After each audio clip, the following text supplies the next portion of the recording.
안녕하세요.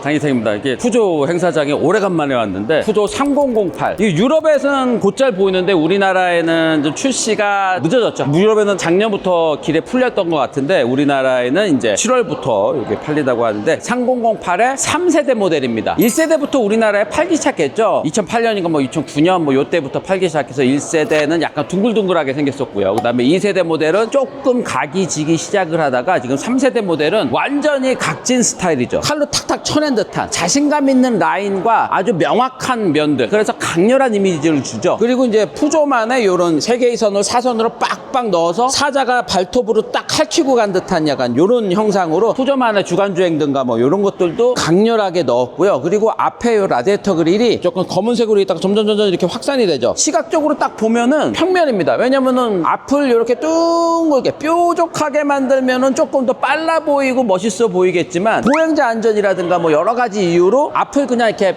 평평하게 만들 수밖에 없죠. 근데 이제 엄청 확산형으로 되니까 평면이지만 입체적으로 보인다. 그리고 여기 특이한 게 앞에 3008이라고 넣었죠. 푸조는 계속 앞에다가 이렇게 차 이름을 넣는데 보통 자동차 엠블렘이나 뭐 이런 것들에 대한 규칙은 앞에는 이런 레터링을 넣지는 않아 왔습니다. 왜냐하면 앞모습은 슬쩍 눈에 이렇게 딱 스쳐 지나가기 때문에 앞에는 강렬한 이미지를 주지 이렇게 레터링이라든가 이런 거는 읽을 시간도 없죠. 그래서 앞에는 보통 강렬한 이미지로 디자인하고 이런 글씨들은 뒤에다 넣었죠. 뒤따라가면서 차 이름도 보게 되고 몇 cc 엔진인지 뭐 이런 것들도 보게 되잖아요. 그래서 레터링들은 보통 뒤에다 넣었었는데 여기는 차 이름을 앞에다가 넣은 게 조금 특징이다. 그리고 램프가 위에 하나의 그래픽으로 들어가고 라디에이터 그릴을 밑에다가 또 하나 넣고 에어 인테이크가 또 하나 있고, 그러니까 SUV는 앞부분이 이렇게 두툼한데 요거를 세 개의 층으로 이렇게 나누어서 차가 좀 더 넓적해 보이고 와이드해 보이는 이런 느낌으로 디자인을 잘 했습니다. 디자인 퀄리티라든지 바닥 쪽에 있는 마감이라든가 이런 것들도 수준급 이상으로 잘 했습니다. 그리고 헤드램프는 여기 조그맣게 요게 헤드램프예요. 요게 헤드램프. 나머지는 다 주간주행등, 방향지시등 뭐 이런 거고 헤드램프는 이렇게 조그매졌습니다. 요즘 헤드램프 기술이라든가 이런 것들이 작지만 빛을 여러 방향으로 밝게 해주는 게 요즘 헤드램프 기술이기 때문에 요즘 차 같은 이미지를 주기 위해서는 헤드램프의 광원이 좀 작아야 되거든요. 에어핀 이런 것들도 공기 저항을 조금 더 높여주는 뭐 역할을 하고 있겠죠. 그리고 휠은 19인치가 들어갔고요. 옆모습도 딱딱 각지게 만들어서 차가 전반적으로 좀 강렬해 보이고 논리적으로 면을 딱딱딱딱 접어서 만들고 이러다 보니까 차가 좀 단단해 보이죠. 단단해 보이면서 되게 깔끔해 보인다라는 게 이제 이런 것들 심리스 타입으로 유리창과 철판 사이에 언제나 고무 몰딩 같은 거 들어가 있었잖아요. 그런 것들을 안으로 안 보이게 접어넣어서 철판과 유리가 바로 만나서 이렇게 거추장스럽게 있었던 몰딩이 사라지니까 여기가 상당히 깔끔해 보인다. 이런 디테일들, 깔끔하게 보이는 디테일들이 모여져 있으면은 차가 좀 퀄리티가 좀 높아 보이죠. 좀 더 고급차처럼 보이고 뭐 이러기 때문에 기능적으로 필요해서 있는데 시각적으로는 눈에 거슬리는 것들을 없애는 게 요즘의 유행인데 과감하게 잘 없앴습니다. 푸조도 말하자면 대중 브랜드인데 요런 거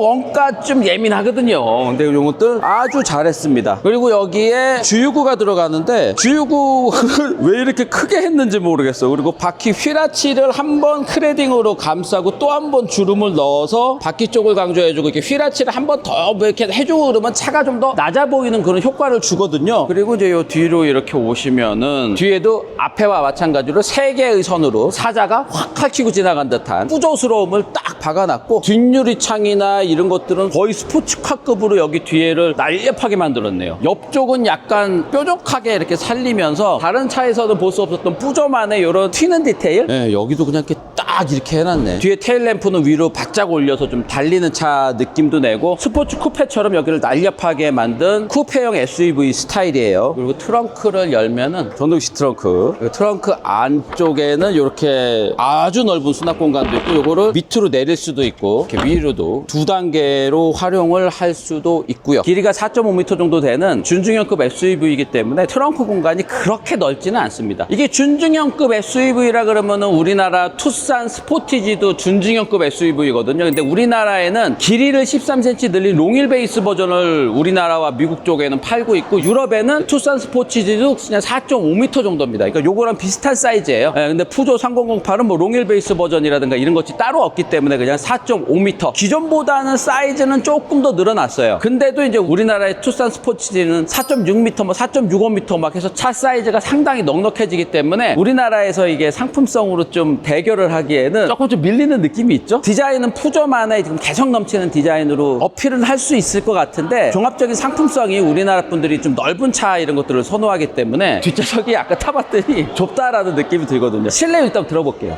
미디어 오토.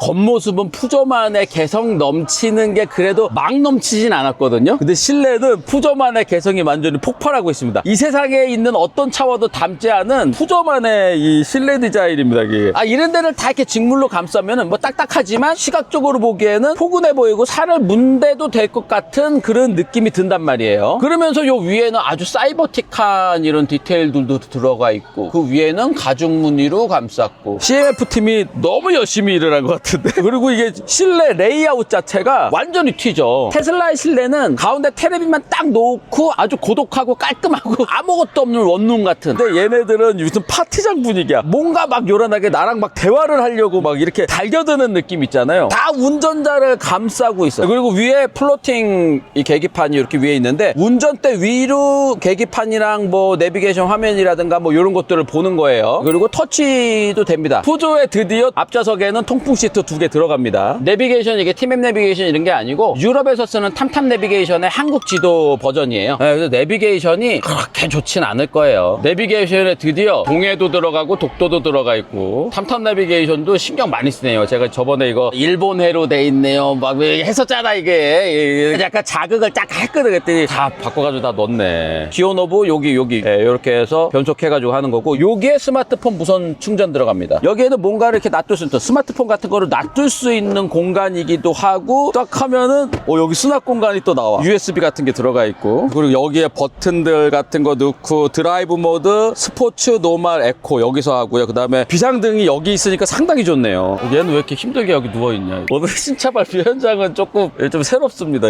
운전대는 스포츠카처럼 상당히 아담하게 돼 있어요. 운전대 위로 계기판을 보는 푸조만의 구조 때문에 이제 운전대를 좀 작게 했고 버튼이라든가 그런 것들은 약간 눌러지는 햅틱 버튼 같은 걸로 되어 있고 실내 디자인은 진짜 개성 넘치면서 잘 만들었네요. 디자인 퀄리티라든가 이런 것도 괜찮고 여기도 이 센터 터널 쪽도 밋밋하게 해놓으면 몇 가지 구조밖에 못 넣거든요. 근데 얘를 이렇게 막 꽈놓고 하니까 진짜 기능들을 여기저기 많이 넣을 수 있었던 거야. 운전석은 센터 터널이라든가 이런 게 높게 있기 때문에 운전에 딱 집중하는 스포츠카 같은 느낌을 딱 주는데 동반석에서는 또 센터 터널이 나죠. 동반석에 앉은 사람은 조금 넓은 실내로 느끼게 되고 운전석에 앉은 사람은 운전석을 꽉 감싸는 스포츠카 같은 느낌을 받는단 말이에요. 운전석에 있는 사람이랑 동반석에 있는 사람이랑 완전히 다른 느낌을 받는다. 이런 것도 푸조가 이제 여러 가지로 이제 잘했는데 탐탐 내비게이션 넣은 거는 요 정도까지만 보고 실내 공간이 어느 정도인지 이게 4.5m짜리 SUV지만 그래도 실내 공간이 아주 좁진 않거든요. 요 정도로 앉아서 좀 타이트하게 앉아가지고 운전을 할 텐데 이 상태 그대로 뒤로 가보겠습니다. 요 정도인데 아주 넓은 공간은 아니지만 주먹도 그냥 2개 정도 들어가고 앞시트의 뒷부분을 많이 깎아놨기 때문에 뒤에도 무릎이 뭐 여기 닿는다거나 뭐 이러지 않고 그리고 앞시트 밑으로 발도 이렇게 들어가고 그리고 에어컨 송풍구 뒤에 열선 그 다음에 뭐 수납 공간 이런 것들도 빠짐없이 잘 돼 있습니다. 그리고 지붕에는 열리는 파노라믹 루프 들어가 있고요. 이게 뒤로 이렇게 튀어나와 있어가지고 가운데 앉으려면은 약간 오토바이에 앉은 듯한 그런 느낌. 에어컨 여기로 확 그리고 팔걸이 이렇게 있고 시트를 이렇게 접으면은 이게 인조 가죽이 아니고 진짜 가죽이네요. 뒷좌석도 진짜 가죽으로 요거는 좀 고급 모델이라서 진짜 가죽으로 이렇게 됐는데 가죽 촉감도 괜찮아요. 하여튼 요 시트를 이렇게 하면은 트렁크 공간이랑 이렇게 연결이 되기 때문에 긴 짐, 커다란 짐도 실을 수 있다. 미디어 오토. 방향지 시등은 그냥 이렇게 껌뻑껌뻑 그렇게 들어오네요. 스르륵 들어오는 거 아니고 뒤에도 그냥 요렇게 그냥 껌뻑껌뻑 들어오고 뒤에 후진등은 요 범퍼 밑에 있습니다. 후방 안개등이 여기서 들어오고요. 그리고 엔진룸을 잠깐 볼게요. 엔진룸 딱 보시면은 이게 짝대기로 요거는 이제 신차 발표 때 전원 공급을 하기 위한 장치지 엔진은 여기서부터 돼 있는데 요게 3기통 1.2L 엔진 그리고 요걸 한 130마력 정도 내고 밑에 이제 변속기가 들어가잖아요. 요 변속기에도 전기 모터가 하나 들어가 있는 마일드 하이브리드 하이브리드입니다. 전기 모터는 대략 10마력, 20마력 정도의 파워를 낸다고 해요. 전기 모터로 발전도 하고 그리고 그걸로 전기 공급도 하고 48V 배터리에 전기 저장했다가 힘을 더 더해주기도 하고 또 엔진 시동을 부드럽게 걸어주기도 하는 마일드 하이브리드 시스템이 들어가 있어서 총 시스템 출력은 한 140마력 정도 되는 듯 하고요. 무게는 한 1.6톤 정도 된다고 합니다. 그러니까 동력 성능이라든지 이런 것들이 아주 막 힘이 넘치거나 막 그런 차는 아닐 것 같고요. 프랑스 차들이 친환경이나 뭐 이런 거에 대해서 좀 철저하잖아요. 그러다 보니까 일단 동력 성능이 막 끝내주게 달린다거나 뭐 그런 거보다는 친환경성 이런 것들이 좀 뛰어나다는 게 좀 특징이기도 하고요. 그리고 우리나라에는 아직은 안 들어왔지만 3008 전기차가 있거든요. 그거는 듀얼 모터 막 320마력까지 되는 모델도 있어요. 근데 그게 이제 뭐 추후에 3008 전기차도 우리나라에 들어올 예정이라고 하는데 그런 320마력짜리 듀얼 모터 고성능 전기차 요거까지 뭐 들어올 수 있을지도 모르겠는데 우리나라에서는 650마력 막 이런 고성능 전기차들이 길에 너무 많이 다니기 때문에 이게 우리나라에 들어온다고 해도 고성능이지만 고성능이라고 붙일 수가 없는 뭐 이런 거기도 하고 그리고 예전에 진짜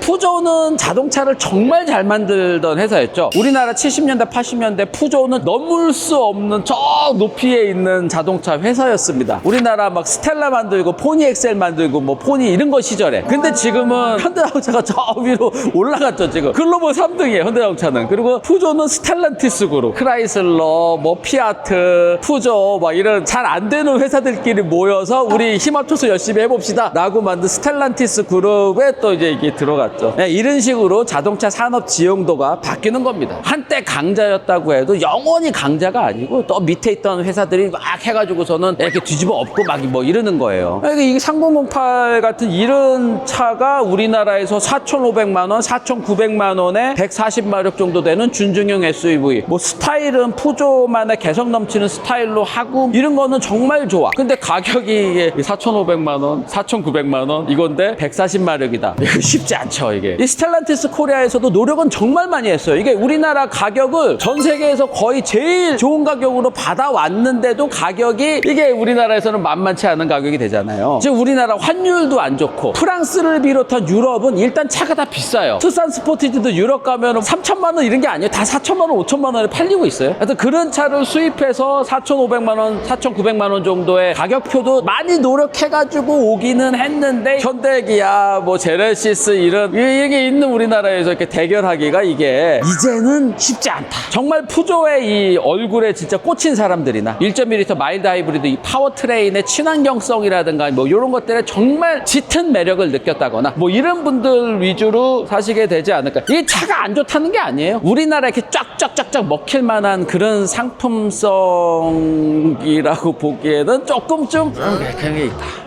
그런 게 있어요. 그러니까 다 보고 계셔가지고 빨리 챙겨가지고 나와. 우리 걸린 것 같아. 빨리 가자.